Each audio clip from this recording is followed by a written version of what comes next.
Life doesn't happen to you, it happens for you.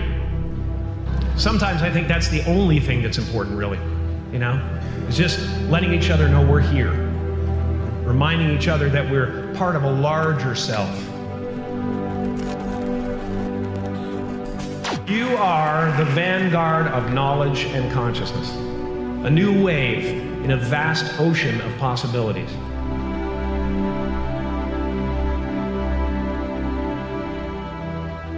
On the other side of that door, there's a world starving for new ideas, new leadership. I've been out there for 30 years.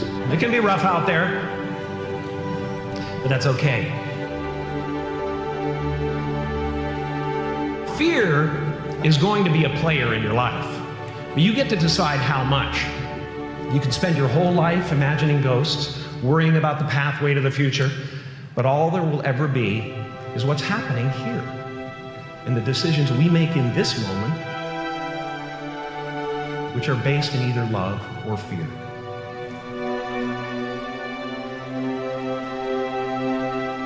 So many of us choose our path out of fear disguised as practicality. What we really want seems impossibly out of reach and ridiculous to expect, so we never dare to ask the universe for it. I'm saying, I'm the proof that you can ask the universe for it.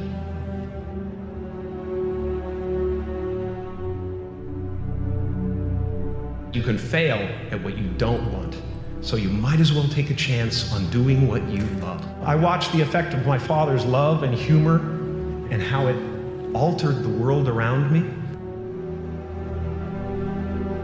And I thought, that's something to do. That's something worth my time.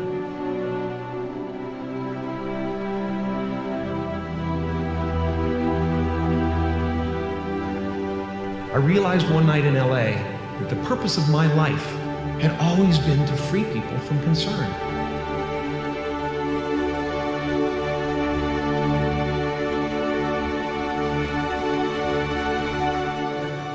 How will you serve the world? What do they need that your talent can provide? That's all you have to figure out. The effect you have on others is the most valuable currency there is. Don't let anything stand in the way of the light that shines through this form.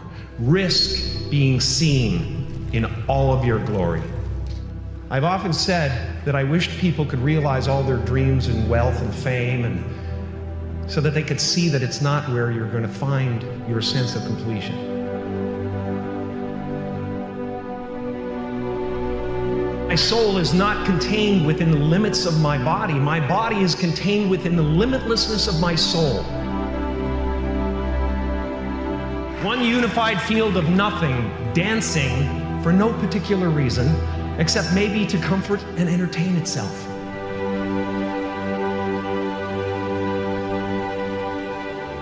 The imagination is always manufacturing scenarios, both good and bad, and the ego tries to keep you trapped in the multiplex of the mind.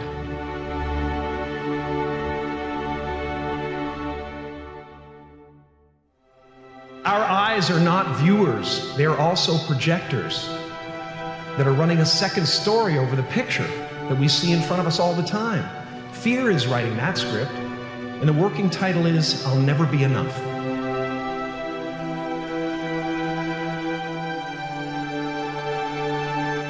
No matter what you gain, ego will not let you rest.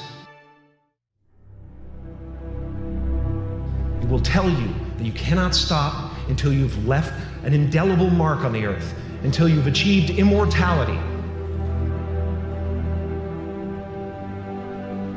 Relax and dream up a good life.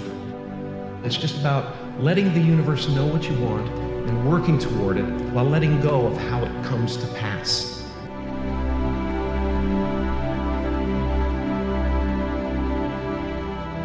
Your job is not to figure out how it's going to happen for you, but to open the door in your head.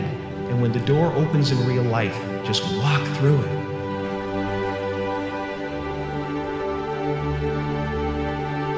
And don't worry if you miss your cue, because there's always doors opening. They keep opening. Take a chance on faith. Not religion, but faith. Not hope, but faith. I don't believe in hope. Hope is a beggar. Hope walks through the fire and faith leaps over it. You are ready and able to do beautiful things in this world. It's our intention. Our intention is everything. Nothing happens on this planet without it. Not one single thing has ever been accomplished without intention. I was a little kid, and I would sit there and I would try to figure out what it meant, what it was all about. Why are we here? What is this? And one day I read something from Buddha that said that all spirituality is about relieving suffering. There are generations growing up right now who are learning to lie, that lying is okay, that you're supposed to hate half the country. You've got to get back to a place where we realize that a vote is not who you are. What we're doing, why we're building these abstract scaffoldings of who we are. You know, I'm a Canadian American, and I'm this, and I'm that, and I'm a Catholic, and I'm that, and it's all abstract stuff. And when you drill down, there's no you left. I really cherish that, and we are all one thing. Freedom comes in there only being one you, and it includes the table and the computer and the ocean and the trees. You try to breathe without them, you know, you can't. I was in my studio painting in New York one time. I took a walk for a couple of blocks and I found this wonderful little park where these guys were playing soccer. Watched these guys play soccer. I watched this guy chasing the ball. And I went, that's it. I was compelled by that guy who was so involved with getting the ball. All sports work, you know, all art works on the same level, and that is presence. Meisner, one of the tenets of his technique is that if you are actually interested in what you're doing, you'll be interesting to watch. And that's why we watch babies, because they discover things for the first time.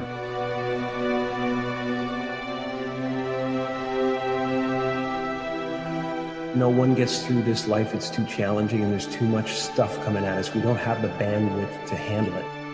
We have to find ways to escape it. We have to turn the gadgets off. We have to find moments in nature. Meditation is helpful, really helpful.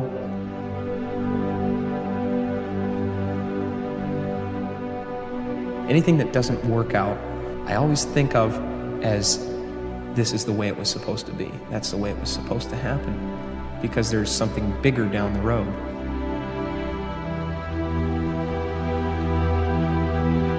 I'm finding that people are, for the most part, accepting of another kind of way of looking at things or letting go of a character. I do believe in manifestation and power of that kind of stuff, but I don't believe that any of it matters. You know, this mattering is, to me, a human construct, born out of a need, the same need as you have to have, you know, deities and things like that. I believe in an energy. Everything is divine.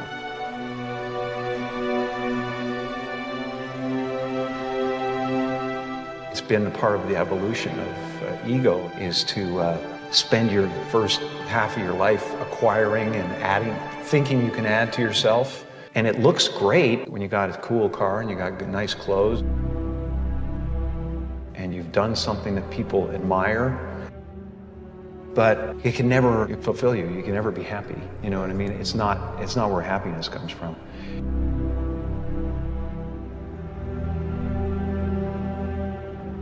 The feeling of wholeness is a different feeling than meanness.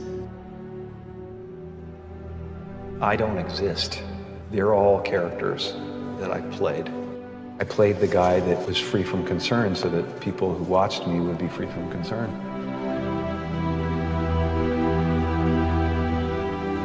I'm not trying to tell the people how to live their lives. I'm just having fun trying to transmit that to the audience and trying to get people to feel that.